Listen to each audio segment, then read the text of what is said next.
সম্মানিত দর্শক ফুলবাহী বন্ধুগণ, আমি এই মুহূর্তে চলে এসেছি ফরিদপুরের শিশু পার্কের মধ্যে।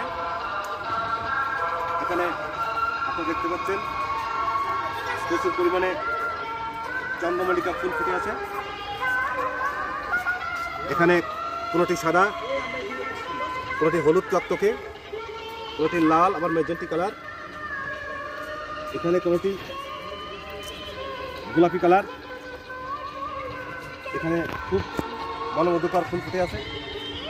আপনারা দেখতে পাচ্ছেন এই বড় টবে এই ফুলগুলো এখানে সাজানো আছে, প্রকৃত ফুল। এটা হচ্ছে কসমস ফুল। আসলে এত সুন্দর দৃশ্য দেখে আসলে মন ভরে গেল। আপনারা যেখান থেকে আমার এই ভিডিওটি দেখছেন, আশা করি সকলেরই ভালো লাগবে। আপনারা এখানে ঘুরতে আসতে পারেন। এখানে সত্যি একটি মনোমুগ্ধকর জায়গা। ধন্যবাদ সবাইকে। এই ফুলের ভিডিওটি যদি আপনাদের ভালো লেগে থাকে তাহলে একটি সাবস্ক্রাইব করতে ভুলবেন না। ধন্যবাদ সবাইকে, আবার দেখা হবে।